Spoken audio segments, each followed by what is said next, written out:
a rookie police officer stops to help someone apparently in distress. The 23-year-old officer was shot 4 times point blank. Then, her attacker forced his way into her cruiser.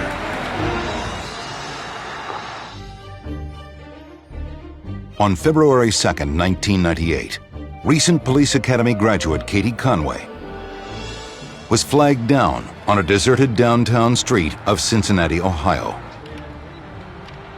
Before she even put the car in park, the man attacked her, then pulled out a .357 Magnum. The assailant then hijacked the patrol car and began driving with Katie still inside. Katie's body was riddled with bullets. She was beginning to bleed profusely. But the newly trained cop was still conscious. As she struggled with her attacker, she reached for her radio.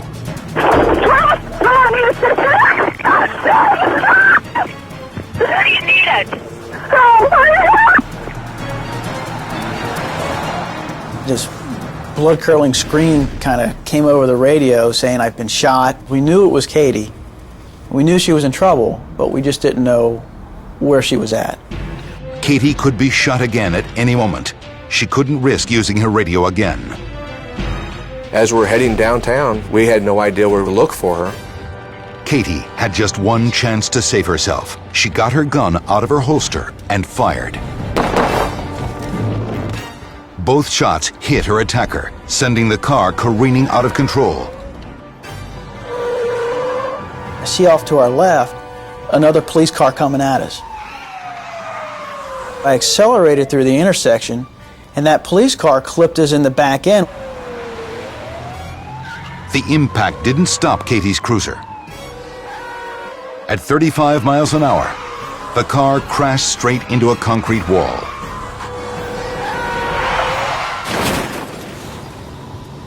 Then the radio came on again. I've been involved in a shooting on Central Parkway, north of Liberty, and some help. The officers realized it was Katie's cruiser that had crashed. They raced over. My first impression when I saw Katie was, I'm looking at a dead policeman. Katie was in the passenger seat of the car. She still had her gun on the feller. We have computers in our car that sit between the two seats. Her body from the impact actually hit that computer and it just blew it up. I mean, there were parts everywhere. She was just looking at me through the window. It was this, ghostly blank stare. And I'm begging her. I said, "Katie, you got to open the door. You got to unlock the door." She finally opened the door. When she opened the door, we held her.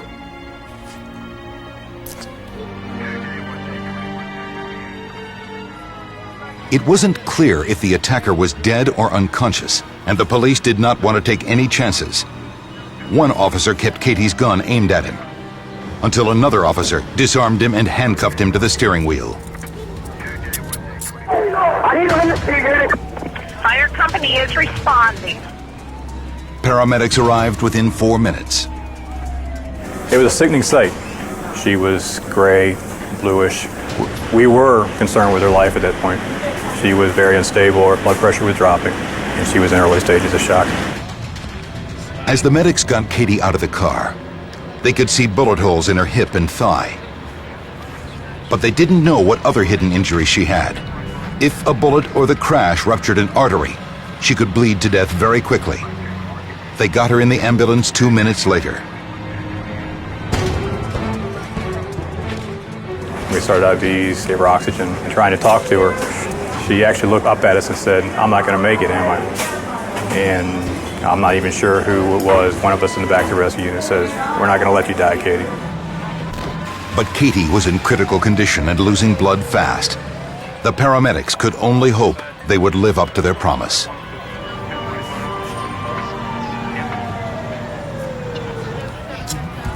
The assailant was pronounced dead at the scene. Katie was rushed to Cincinnati's University Hospital. Seeing a gunshot wound is not an unusual part of the business day here, if you will, but it's always different when you hear it's an officer.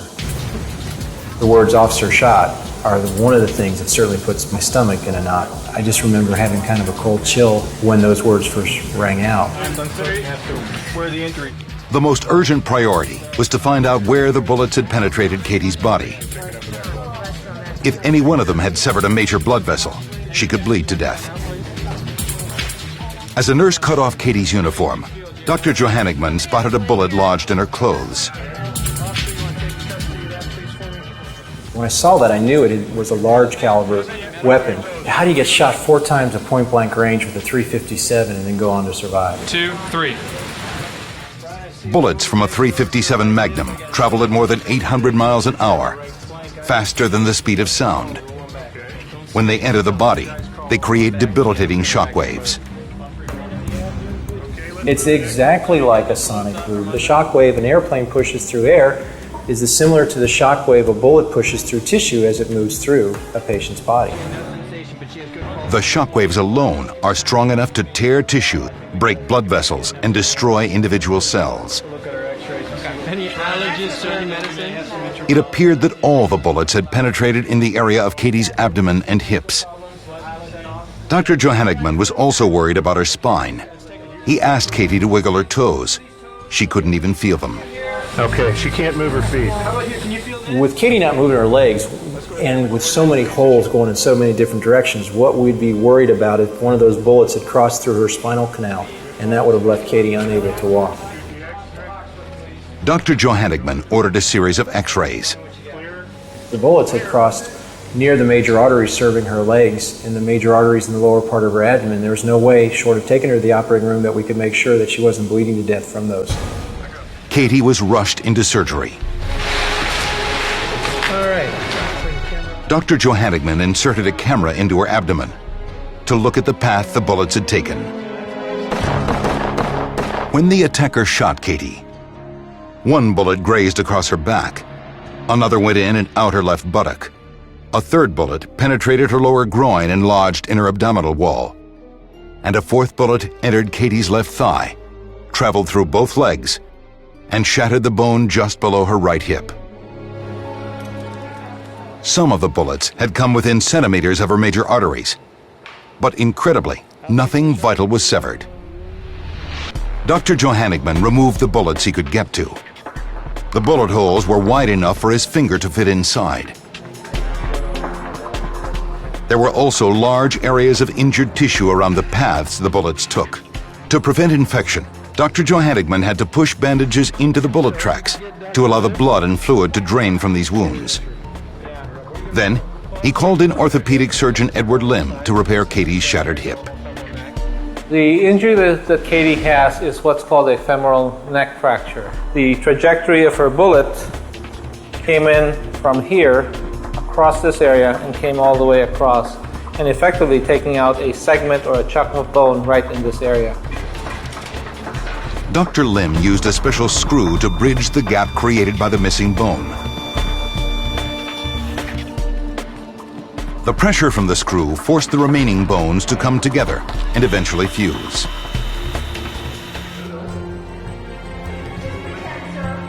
That was all the surgeons could do for Katie.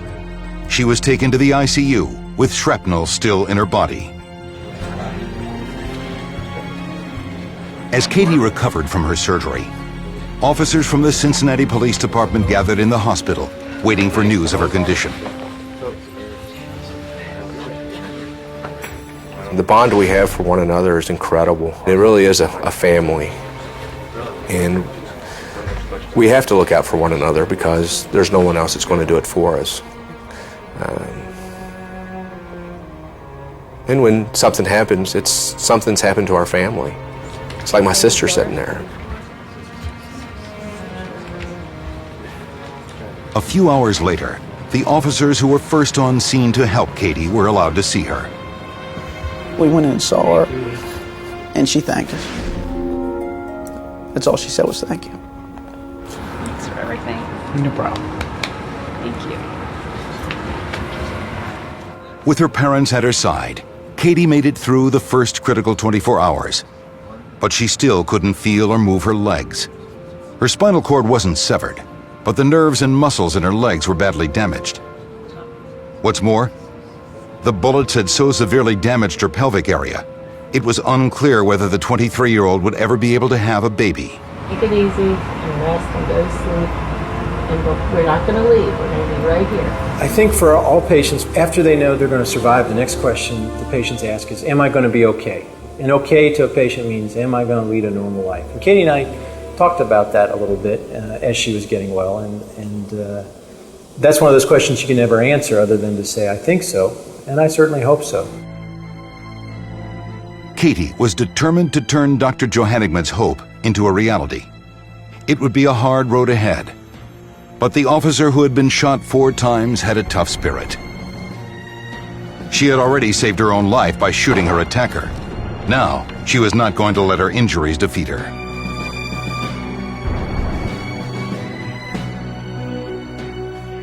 I was just happy to be alive. I kept thinking, if I'm going to be in a wheelchair, that's okay. I'm still alive. I'll learn to, be in a wheelchair or walk or whatever I needed to use to get around. I would just adjust to that. For several days, Katie couldn't feel her legs at all. But 5 days after the accident, some feelings started to return. It was still had like a numbing sensation, but it was also very highly sensitive. I couldn't stand to have even a sheet touching my feet.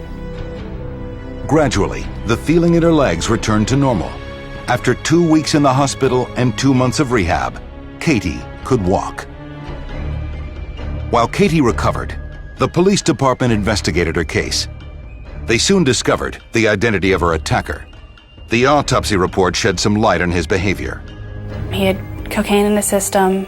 His family had called the police on him the day before, and we were looking for him. He had threatened to kill his mother. So I just happened to stumble upon him that night. I thought he was flagging me down for help, and so I slowed down. When he hit me with the boombox, it was actually stunning because I didn't even see it in his hand.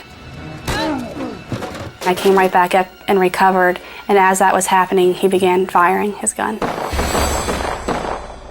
I knew I was in serious trouble because I could not feel, basically from my chest down. I couldn't feel anything. I'm going at you. I'm going to get you. I knew something had to be done because I knew I was still alive, and I wanted to remain that way, and I knew somebody was going to die that night, but I didn't want it to be me.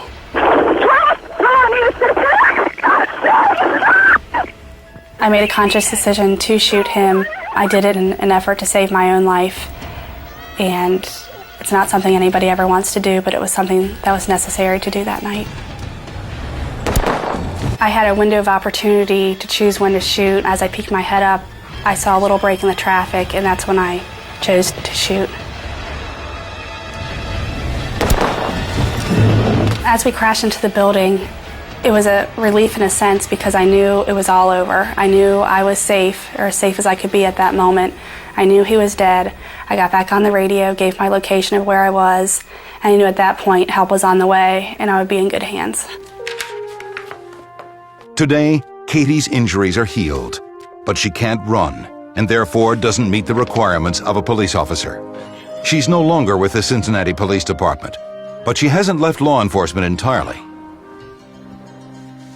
I've chose to go the paralegal route. That way I can still be involved in the legal field. Katie's recovery exceeded everyone's expectations. In January of 2000, she answered the only lingering question about her injuries. She gave birth to a beautiful girl named Kelly.